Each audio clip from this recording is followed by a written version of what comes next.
Hola, buen día. Es un gusto saludarlos nuevamente desde la Coordinación General de Telemedicina en los Servicios de Salud de Oaxaca.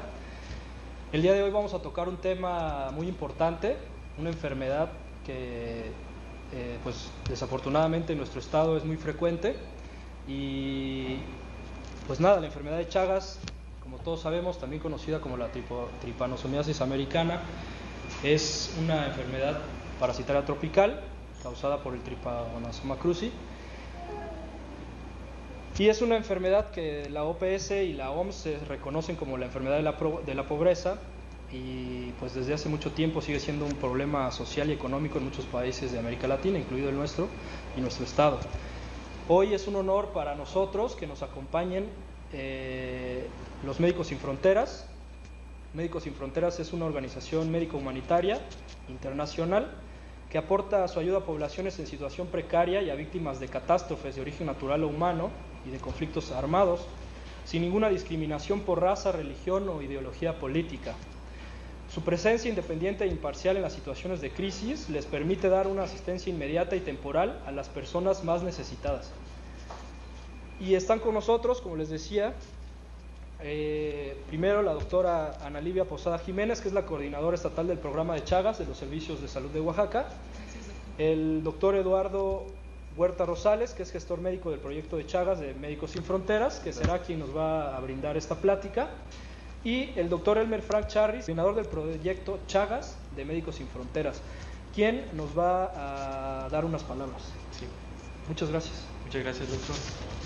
Buenos días a todos, y la verdad es que el honor en realidad es nuestro de poder difundir el mensaje con respecto al tratamiento y diagnóstico de esta enfermedad que consideramos olvidada en algunas veces. Solo a manera de introducción quiero decirles que Médicos Sin Fronteras tiene cerca de 15 años de experiencia trabajando en contextos donde hay una alta endemicidad de Chagas.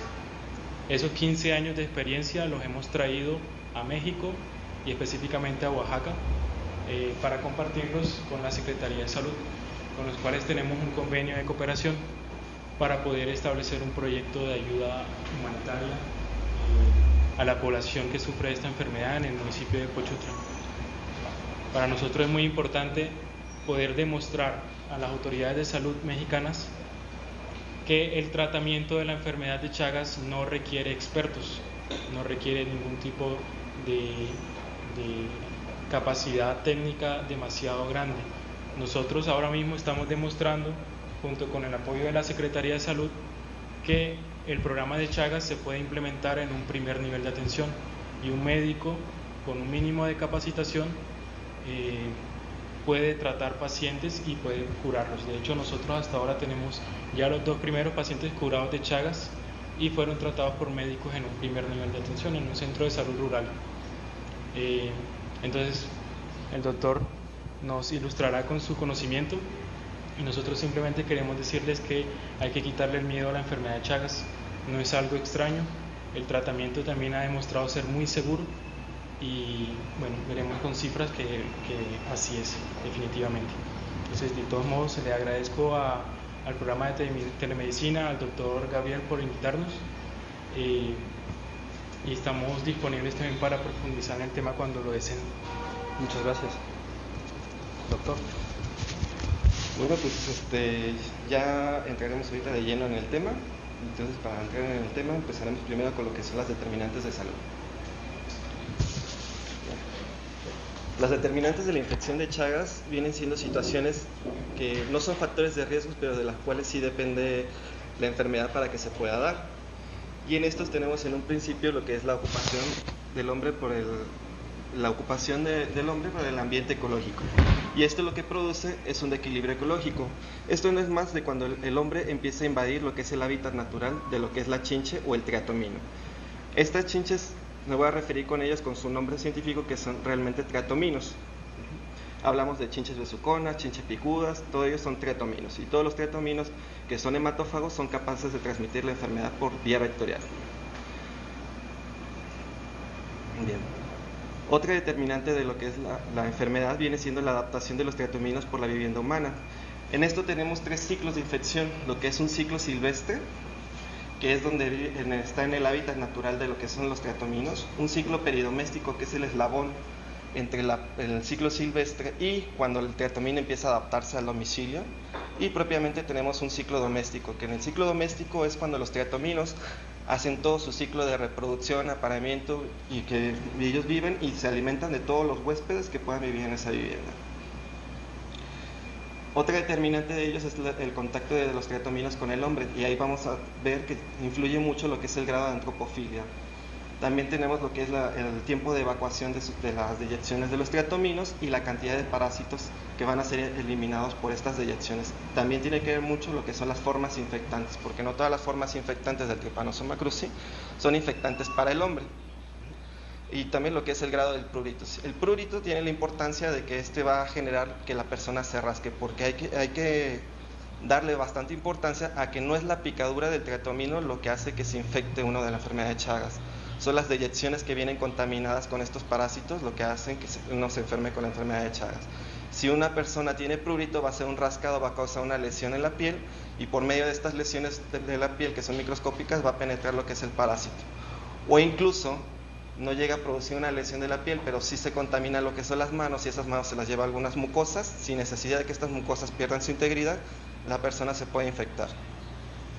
Otras dos determinantes, bueno, está lo que es la transmisión artificial, que es por transfusión de sangre, trasplantes de órganos también se puede dar, y accidentes de laboratorio.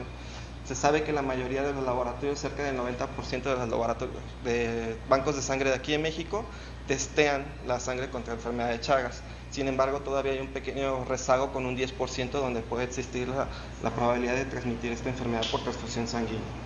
Y por último, la transmisión vertical, que es bastante importante en este aspecto, que es de madre a hijo, y México ocupa lo que es el primer lugar en transmisión vertical.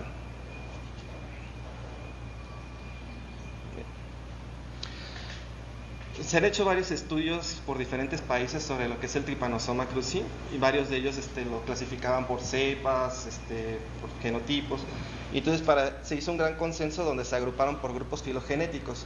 Hay cerca de 5 o 6 grupos filogenéticos importantes. De los más importantes, que abarcan América Latina, es el grupo tanto 1 como 2, y si se dan cuenta de lo que es en el mapa, el grupo filogenético tipo 1 es el que más vamos a encontrar en México. No obstante, podemos encontrar más el grupo 5 también, pero en mayor cantidad lo que encontraríamos en genética del Trypanosoma cruzi va a ser el tipo 1. Y esto radica la importancia en agruparlos en grupos filogenéticos, porque dependiendo del grupo filogenético del Trypanosoma cruzi, es el grado de tropismo que tiene este parásito hacia un cierto tejido.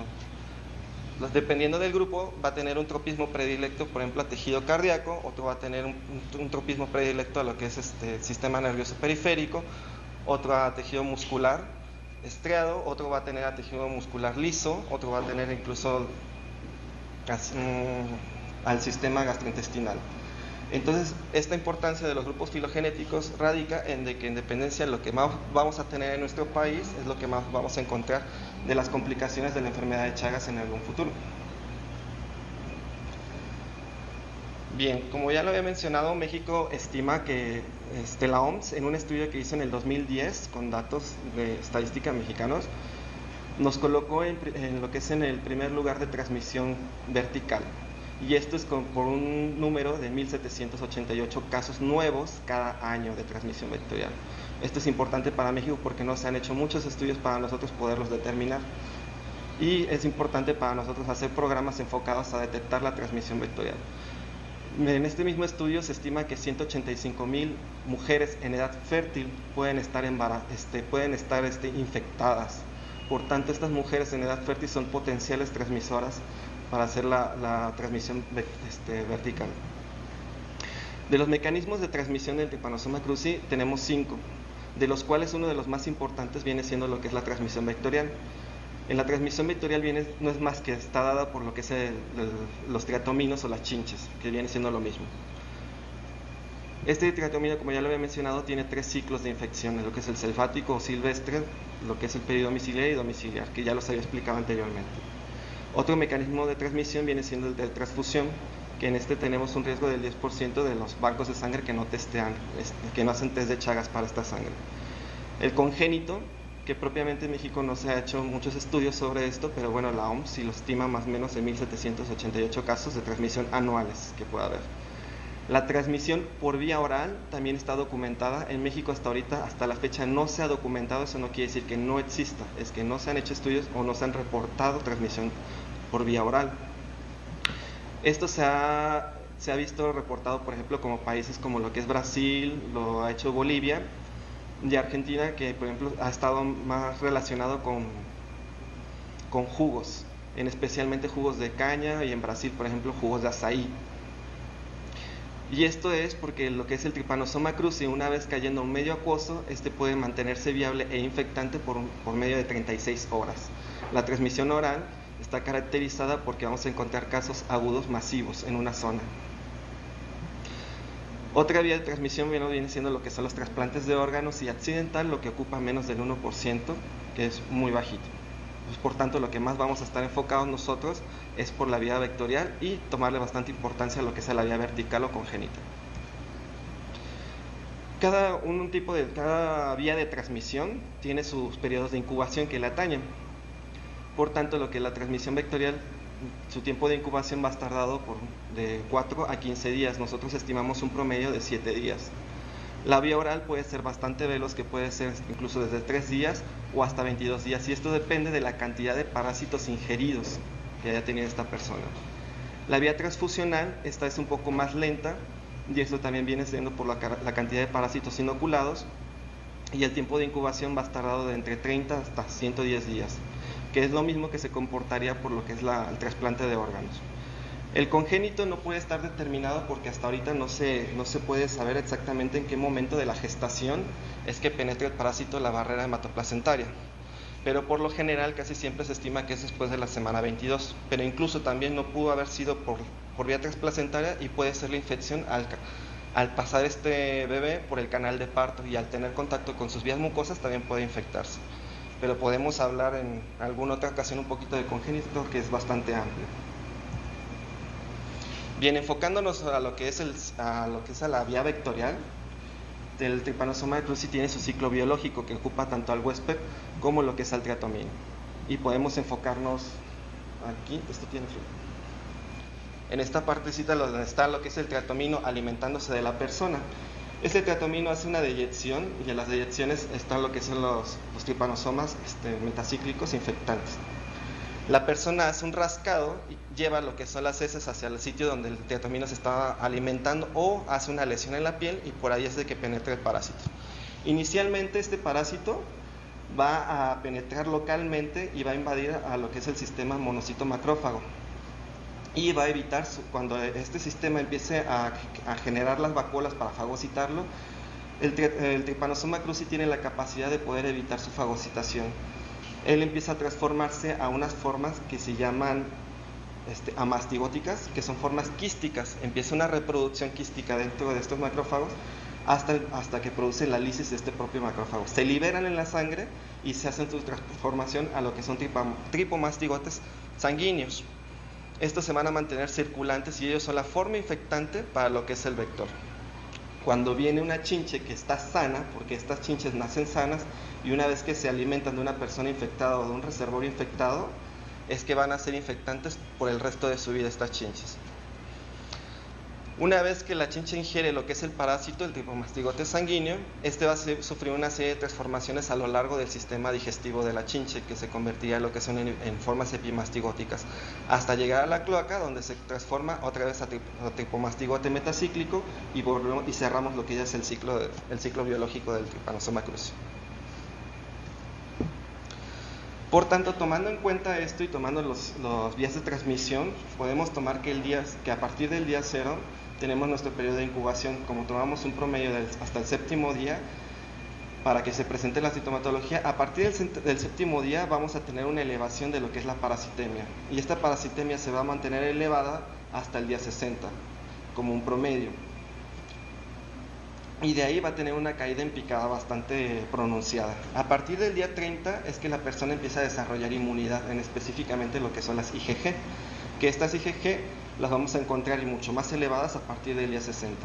En este caso podemos tomarlo por tiempo, la etapa aguda, que va a ocupar hasta los primeros 2 meses después de que la persona haya sido contaminada. Y la etapa crónica va a ser posterior a este tiempo. Por características vamos a tener la etapa aguda, que se va a caracterizar por una elevada parasitemia, y la etapa crónica va a estar caracterizada por una elevación de las inmunoglobulinas IgG específicas. Por tanto, si tomamos en cuenta esto, mandaremos pruebas enfocadas a cada situación.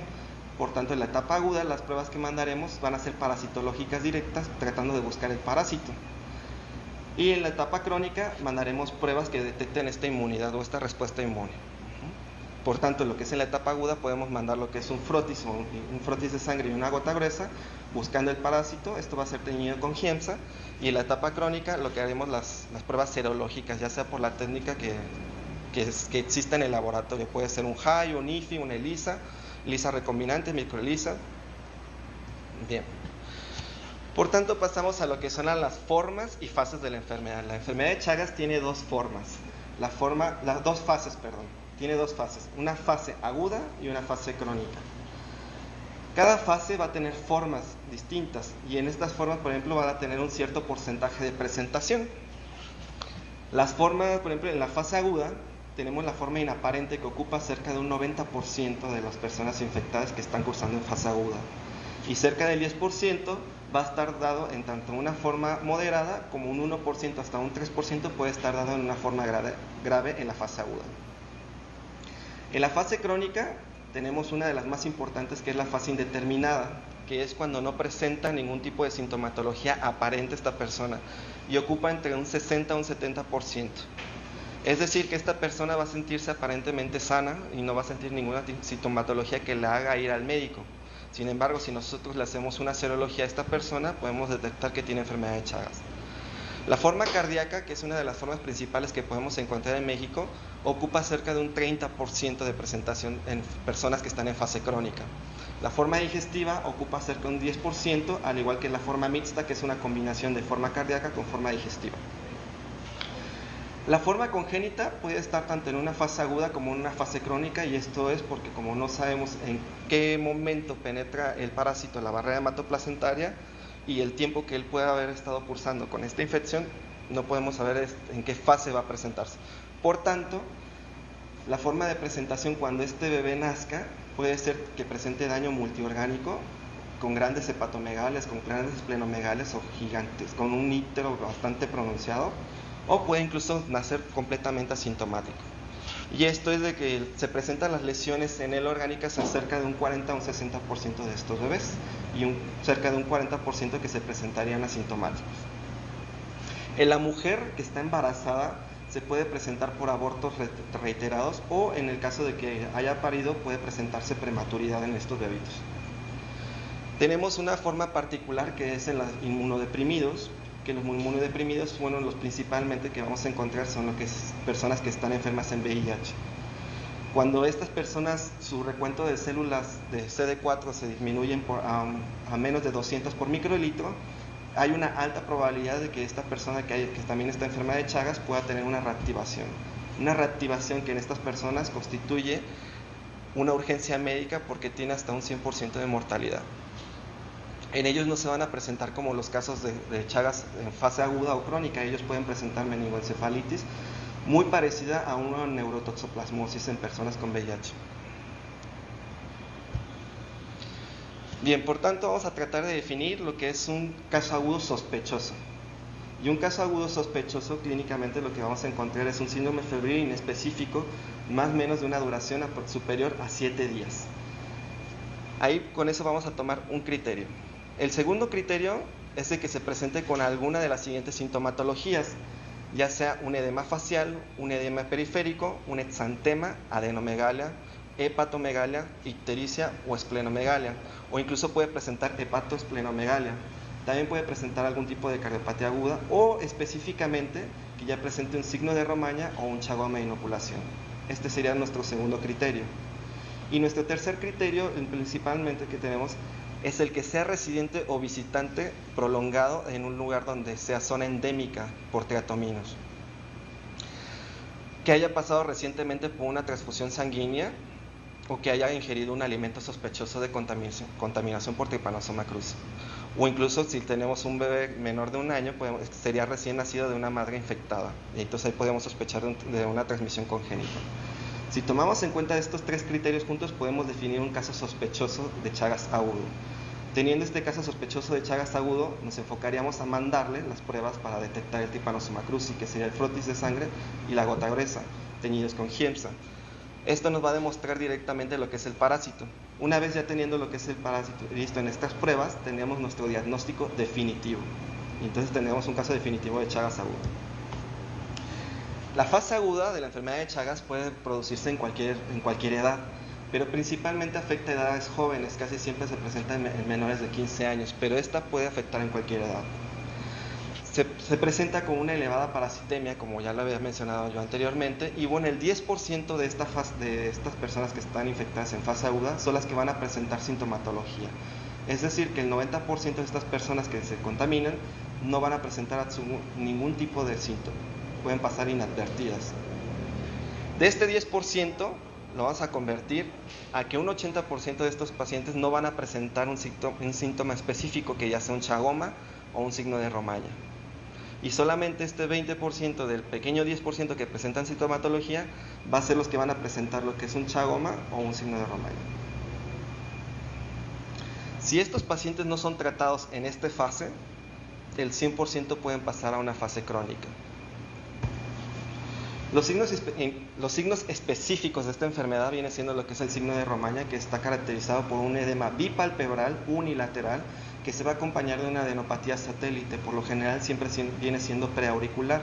Posteriormente, con el tiempo, puede desarrollarse una adenopatía retroauricular y submandibular.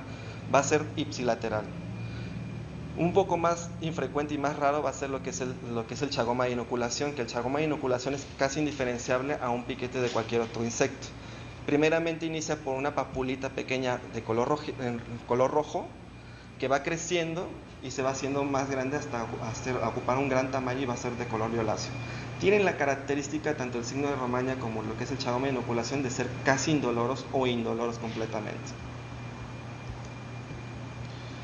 Por tanto, teniendo nuestro caso de Chagas agudo o Chagas sospechoso, nosotros desarrollamos un flujograma. Tenemos nuestro paciente que es un sospechoso de Chagas agudo. A para poder discernir si es positivo o negativo, vamos a mandar lo que es el frotis y la gota gruesa. En este caso nos daría positivo y ya tendríamos una definición de caso. Si nos diese negativo, pudiésemos realizar una técnica por hemoconcentración. En este caso contamos con lo que es el microhematocrito y el microstroke. Si aún así nos sale negativo esta técnica y nosotros seguimos sospechando que este paciente está enfermo de Chagas, nosotros lo que haríamos sería esperar a partir del segundo mes, que es cuando ya tenemos elevadas las inmunoglobulinas IgG, y entonces es que le mandaríamos a hacer las pruebas serológicas. Si en este caso nos saliera negativo a las pruebas serológicas, pues podríamos descartar completamente lo que es un caso de Chagas. En cualquiera de estas situaciones que nos salga positivos, definiríamos lo que es un caso de Chagas agudo. Una vez que tenemos un caso para Chagas agudo,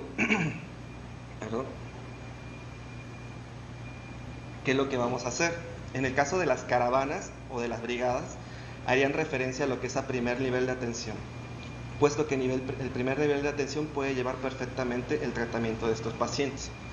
Se debe de realizar un estudio epidemiológico y bien rellenado con los datos específicos de los pacientes, precisamente para poder buscar a estos pacientes, porque una vez que tengamos definición de Chagas agudo, es indispensable que se fumigue la casa.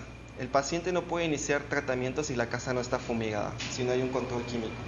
Mientras no haya una fumigación en la casa, no se puede iniciar tratamiento. Es indispensable, es un requisito para poder hacerlo. Una vez tenemos que alentar a la familia a que haga búsqueda del vector en su propia casa, orientarlos y educarlos propiamente para que hagan las medidas preventivas de que contra este triatomino en que pueda vivir en su casa, que pueda estar haciendo un ciclo doméstico. En los exámenes complementarios que le pudiésemos realizar a estos pacientes en enfermedad de Chagas agudos, por ejemplo, haríamos lo que es un electrocardiograma o un rayo X de tórax a distancia de tele. Las principales afecciones que pudiésemos encontrar en un Chagas agudo va a ser un bloqueo atrioventricular de primer grado, una taquicardia sinusal o un QRS de bajo voltaje. Incluso en el rayo X de tórax podemos encontrar una cardiomegalia de nivel 1 o leve, que tiene la característica que cuando pasa la fase aguda, entre 4 a 8 semanas, estas alteraciones pueden regresar. La definición de un caso sospechoso: este paciente puede estar tanto asintomático como sintomático de enfermedad cardíaca. Y en este caso, por ejemplo, cuando le hacemos un electrocardiograma a un paciente que esté en una edad joven, unos 40, 50 años, y encontremos un bloqueo de rama derecha con un hemibloqueo anterior, y este paciente vive en una zona endémica, tiene un 90% para que padezca esta persona enfermedad de Chagas. A esta persona lo que le haríamos, le realizaríamos sería una serología. Teniendo la serología que nos dé positiva por 2 técnicas distintas, tendríamos un caso definitivo confirmado. Cuando le hacemos una sola técnica a un paciente que se le haga, por ejemplo, por un laboratorio privado y nos diga que está enfermo de Chagas, no podemos tomarlo como diagnóstico definitivo. Siempre tiene que realizarse por 2 técnicas distintas. En este caso, aquí en Oaxaca se está haciendo lo que es microELISA y ELISA recombinante. Ambas son ELISA, pero tienen diferente fundamento. Tienen que ser las 2 técnicas distintas positivas. En este caso, si saliese una positiva y una negativa, lo que es el laboratorio estatal se encargaría de referirlo a lo que es al INDRE, para que el INDRE corra una tercera prueba. Y esta tercera prueba sería lo que nos daría el diagnóstico, ya sea que sea positivo o negativo. El flujograma de Chagas crónico que seguiríamos, tendríamos a nuestro paciente crónico sospechoso. Nosotros lo que estamos haciendo, lo que es en el municipio de San Pedro Pochutla, estamos utilizando lo que son las pruebas rápidas. Estas pruebas rápidas es un pinchacito que se le hace en el dedo y el resultado lo obtenemos en 15 minutos. Una vez que tenemos una prueba rápida positiva, negativa, por ejemplo, ya descartamos el caso. Si la tuviésemos positiva, a este paciente lo que le haríamos sería extracción venosa para entonces poder mandarle lo que son las pruebas serológicas. Y serían por 2 técnicas distintas, ya sea HAI, IFI, ELISAs, lo que sea, pero que sea enfocado a lo que es la enfermedad de Chagas. Tenemos 2 pruebas positivas, como ya lo mencioné, pues tendremos un caso positivo confirmado. 2 pruebas negativas, descartamos. Tenemos una prueba discordante, una positiva y una negativa, se corre una tercera prueba para poder definir si es Chagas, si es confirmación de Chagas, o descartamos.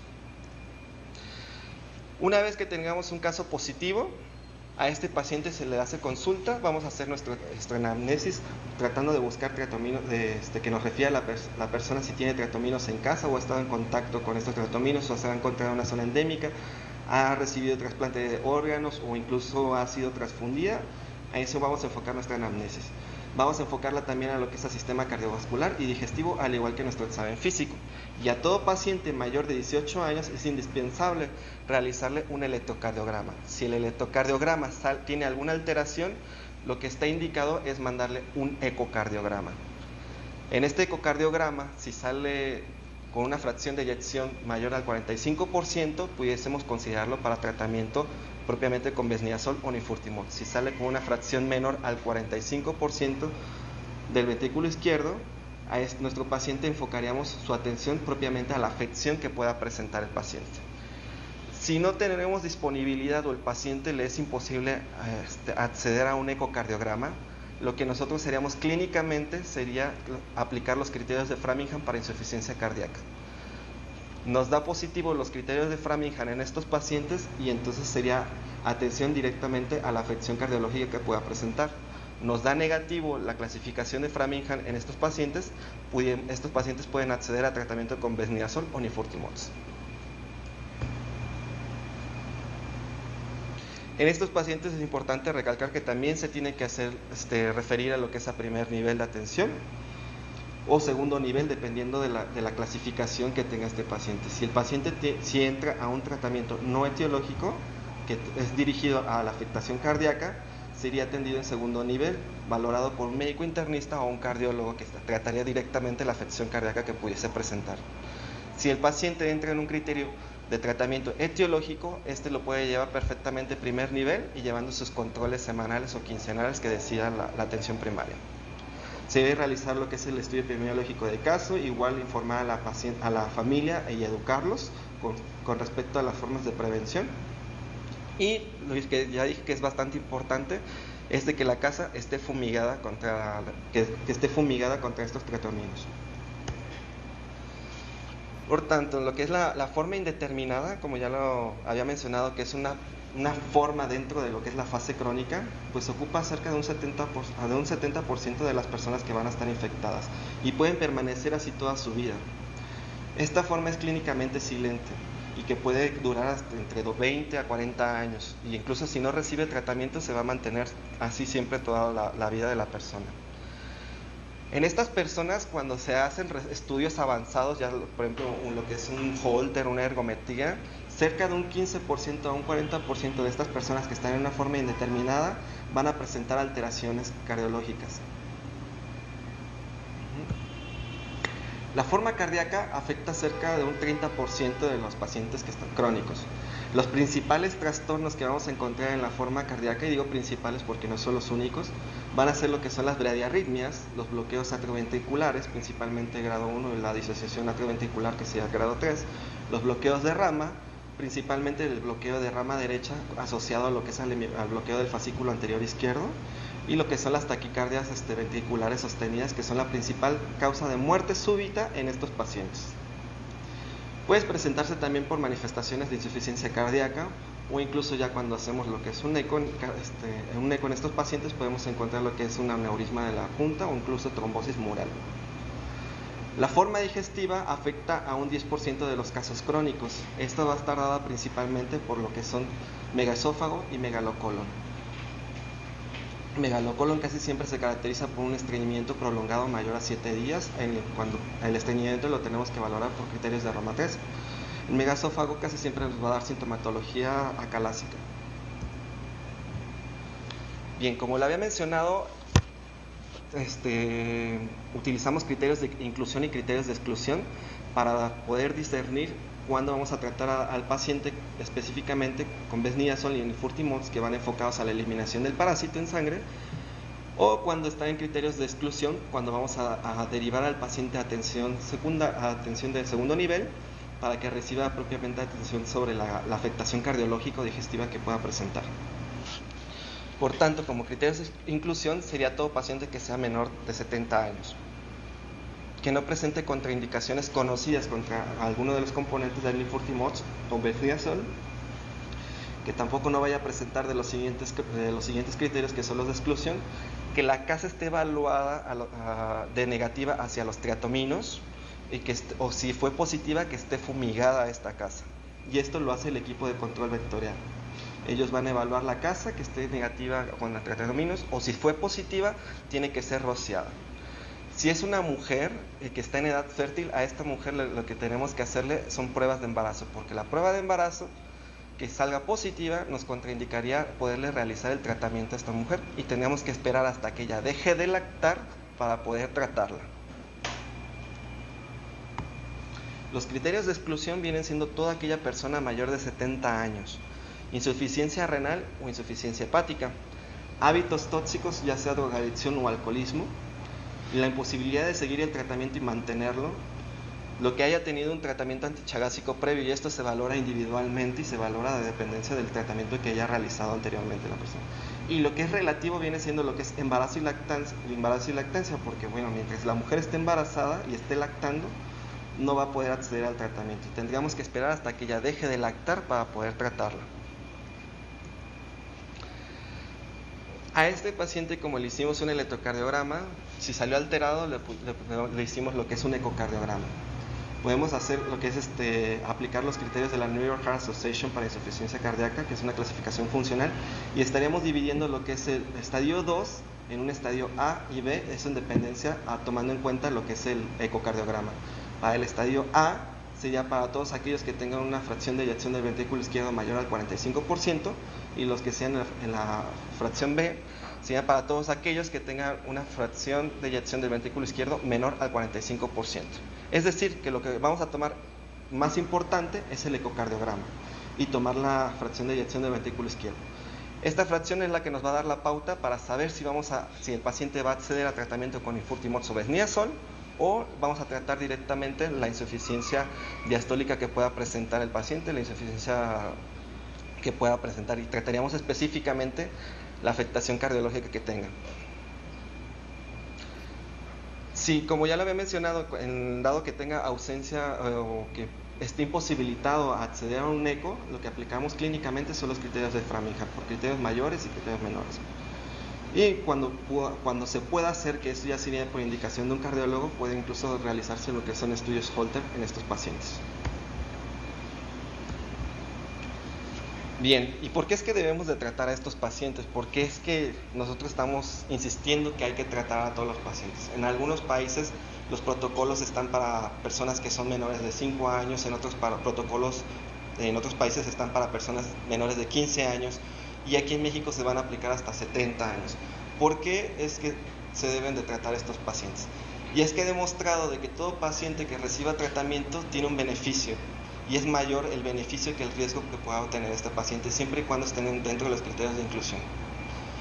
Porque el tratamiento reduce la evolución hacia la cronicidad y por tanto reduce la mortalidad que puedan presentar estos pacientes. Es importante porque también si tratamos a toda mujer en edad fértil, podemos reducir e impactar lo que es la transmisión vertical, y como se los recordaré, México es el primer lugar en transmisión vertical. ¿Qué es lo que debemos hacer con estos pacientes en una visita inicial en la atención primaria? Bueno, primero realmente tenemos que informarle al paciente sobre los riesgos y los beneficios de poder hacer el tratamiento.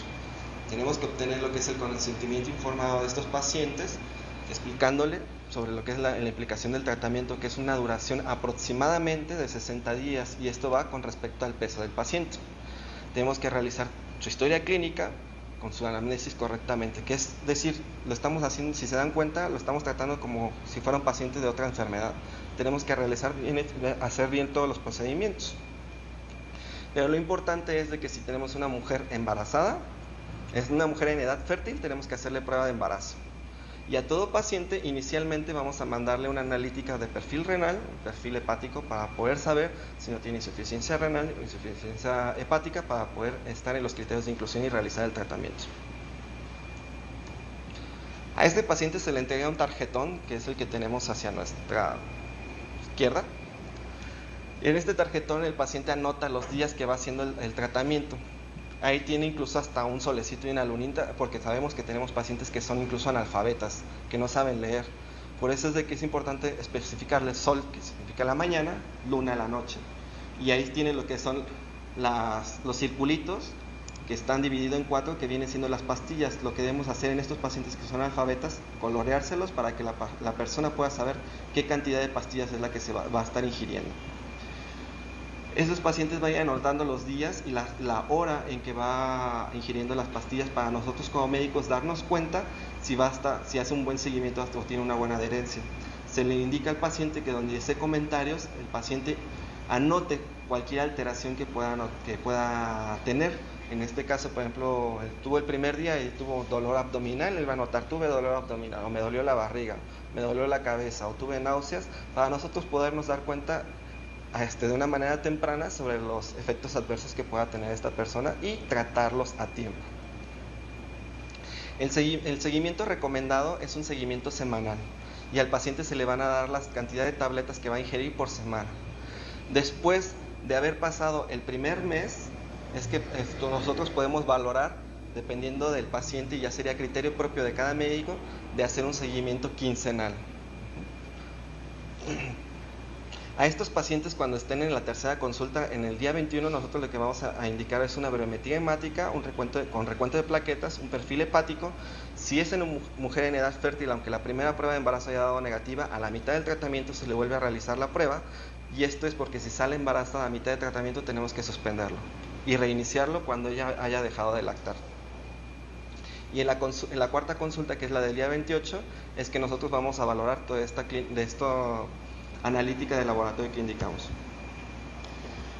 Tratamiento de primera elección, y esto es por consenso internacional, y todas las literaturas que son actualmente están recomendando lo que es Besniazol como tratamiento de primera elección. En el mundo existen solamente 2 laboratorios que producen este medicamento, que es la FEP en Brasil y el ELEA en lo que es en Argentina. Por tanto, solamente nada más tenemos 2 proveedores que aportan este medicamento, y uno de ellos ya dejó de producirlo, por lo que nos quedaremos con un solo proveedor de este medicamento. La dosificación estándar, y digo estándar porque esto va en dependencia del peso del paciente, es por una duración de 60 días el tratamiento, y esto va dividido en 2 tomas por lo general.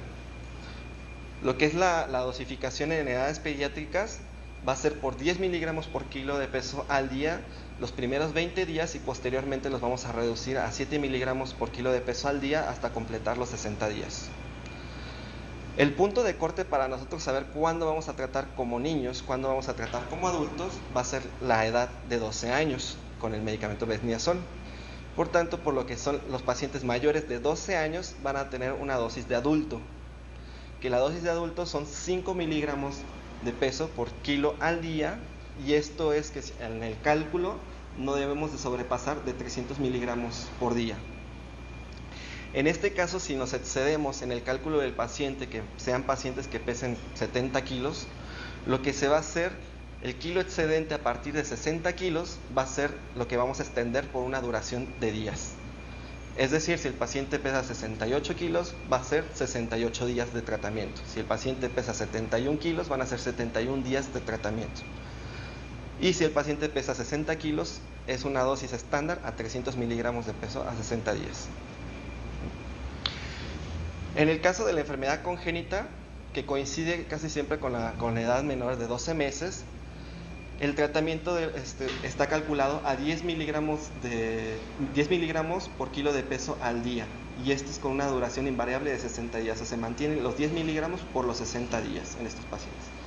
Y es mejor, como ya lo he mencionado, pues calcular la dosis total del paciente y repartirla en 60 días, pero en el caso de aquellos pacientes que pesen más de 60 kilos, lo vamos a extender en días de duración de tratamiento.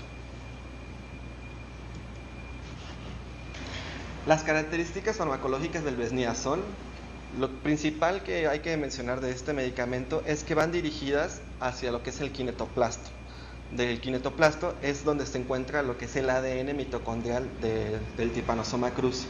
Y el Trypanosoma cruzi solamente posee una mitocondria, es decir, que si destruimos el ADN mitocondrial dejaría funcionar esta mitocondria, esta célula no tendría energía y por tanto moriría lo que es el parásito. El tratamiento de segunda elección que se maneja es el Nifurtimox. El Nifurtimox está producido por la Bayer y es el tratamiento de segunda línea. Este tratamiento pertenece a la clase de los nitrofuranos, y bueno, el Vesniazol no lo mencioné, pero pertenece a la clase de los nitroimidazoles. El punto de corte que vamos a tomar para saber cuándo vamos a dosificar como adulto o como niño es el peso de 40 kilogramos. Cuando tenemos pacientes que pesan menos de 40 kilogramos, el tratamiento son 10 miligramos por kilo de peso al día. Y cuando es mayor a 40 miligramos, se va a tratar por 8 miligramos por kilo de peso al día, con una dosis máxima al día de 700 miligramos.